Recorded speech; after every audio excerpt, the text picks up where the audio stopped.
Comme nous le savons, Noël approche à grands pas et d'ici quelques semaines aura lieu le 25 décembre, pour ne pas dire d'ici quelques jours. Donc, qui dit Noël dit généralement consommation plus intense.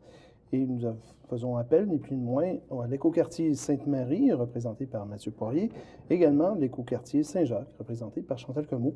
Bonjour. Bonjour. La seule question que j'aimerais vous poser, comment peut-on passer un Noël écologique en 2018? Bien, quand on dit Noël, on pense aux cadeaux, donc on dit cadeaux. De mon côté, j'aurais 4 conseils à donner là, pour l'achat des cadeaux. Premièrement, premier conseil, ce serait d'acheter des produits locaux. Deuxième, ce serait des cadeaux dématérialisés. Souvent, ça peut difficilement être mieux. Tu sais, on peut offrir des cours de guitare ou des billets pour un concert de musique ou le théâtre. Autrement, on peut aussi y aller pour des cadeaux alimentaires, un bon café équitable, emmener quelqu'un au restaurant, un repas au restaurant. Puis, grosso modo, c'est vraiment quand on offre des cadeaux à Noël, de s'assurer que le cadeau qu'on offre, il est vraiment désiré par la personne. Donc, de bien choisir, pas juste acheter pour acheter, juste pour donner, en principe, là, quelque chose à tout le monde.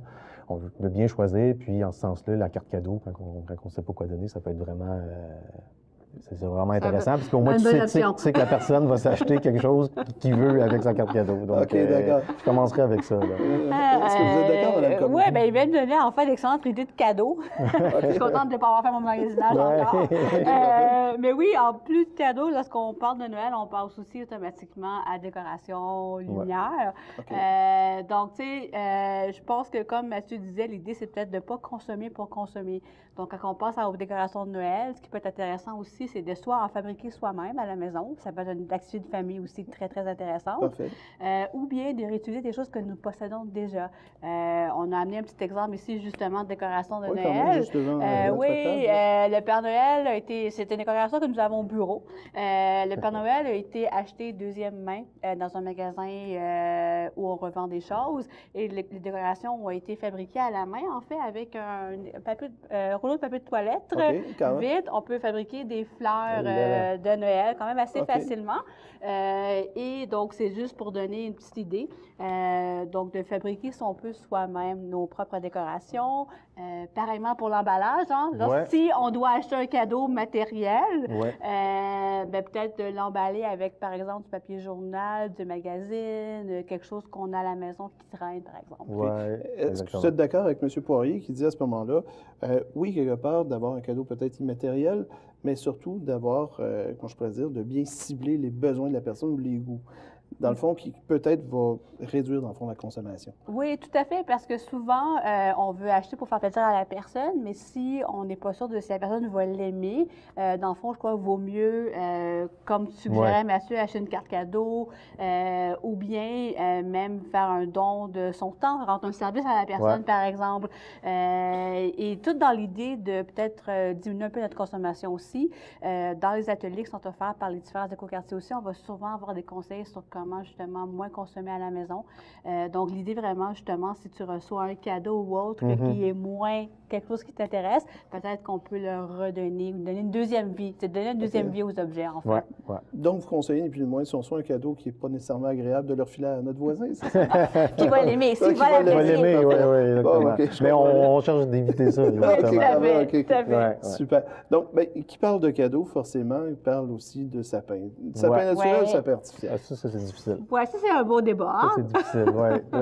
De mon côté, je dirais que, dans le fond, le sapin naturel, lui, il est naturel. Souvent, il est 100% compostable. C'est son avantage. Donc, il y a des collectes municipales qui viennent toujours après les fêtes. Là, on peut le mettre, les 100% compostables. On peut l'apporter à l'éco-centre aussi. Souvent, il vient d'une culture renouvelable. Donc, c'est pas comme si les vendeurs de sapins allaient couper des sapins dans les forêts puis nous apporter ça. Fait que c'est une culture renouvelable. Ils sont plantés, ils poussent juste pour ça.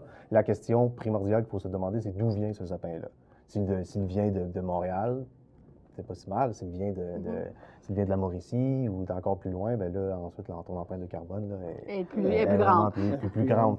Donc ça, c'est l'avantage et le désavantage. Du côté du sapin naturel, du sapin artificiel plutôt, mais c'est vraiment... si on peut l'acheter seconde main, ça, c'est vraiment le mieux. Mais sinon, c'est de bien le choisir pour le garder vraiment longtemps, voire toute une vie. Là. OK, quand même. Et pour vous, quand même, on parle quand même d'un sapin artificiel, ce que j'ai vu selon certaines recherches. Il faudrait techniquement, selon l'empreinte de carbone qu'il dégage, le garder 20 ans et plus. Est-ce que c'est vrai? Oui, c'est à peu près une vingtaine d'années pour que ce soit, comme vous dites, équitable à avoir un sapin naturel. Mais je pense, comme Mathieu l'a souligné, l'important, c'est d'être bien informé.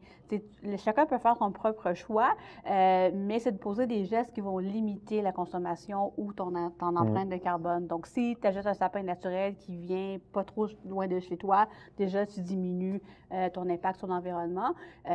Ou bien, évidemment, un sapin artificiel qu'on peut conserver pendant de longues années. Mais l'important, c'est vraiment de bien s'informer lorsqu'on fait des choix, je crois. Okay. Dernièrement, on avait entendu aussi parler des sapins avec les racines enséchées. Est-ce que vous avez entendu un peu parler de ça? Pas tellement, un peu, mais pas assez pour avoir fait des comparaisons. Il fallait le garder à l'extérieur. Oui, après ça, on le replante plus loin. Oui, c'est un projet qui est intéressant. Nous, on ne l'a pas à Sainte-Marie. Donc, des fois, les écoquartiers ne l'offrent pas.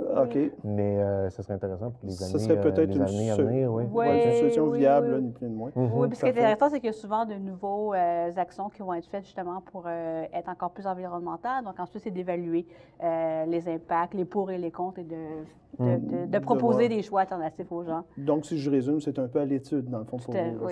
C'est un peu à l'étude. Dans le fond, ce qu'on conseille, c'est si on achète un sapin naturel, c'est de s'assurer qu'il ne vient pas de loin. Si on y va pour le sapin artificiel, bien, on le choisit bien et on le garde tout au long de sa vie. On en prend soin. On en prend soin. Parfait.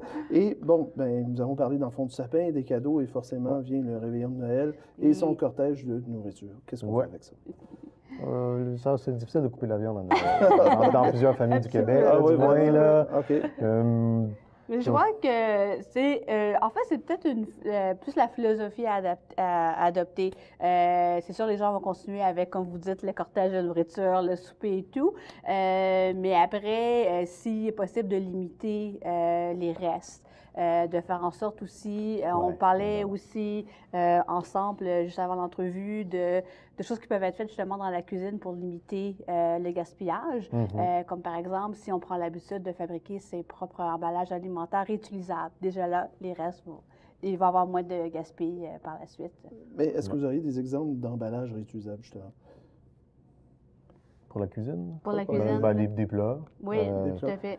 Sinon, le vite comme ça, là, j'ai pas... En fait, c'est comme tu dis, des plats qu'on peut réutiliser. On offre aussi des ateliers où les gens peuvent fabriquer de l'emballage alimentaire à partir de choses qu'ils ont déjà à la maison. Donc, c'est des processus quand même assez simples à faire. Vous pouvez vous inscrire et apprendre différents trucs et tout.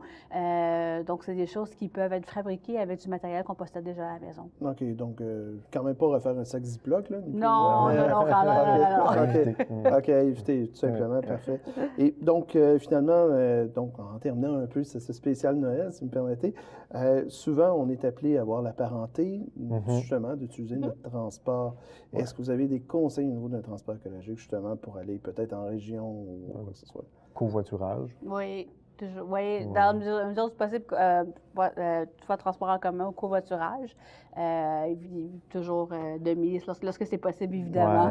Être prudent sur les routes aussi. Prudent sur les routes, simplement. Ça fait moins de carcasse. Exactement. OK, parfait. Donc, bien, parfait. Écoutez, c'est ce qui conclut notre spécial de Noël. Bien, merci.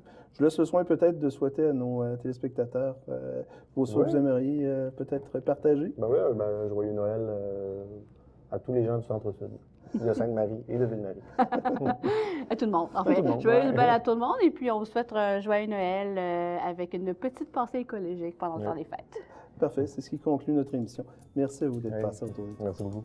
Plaisir, merci.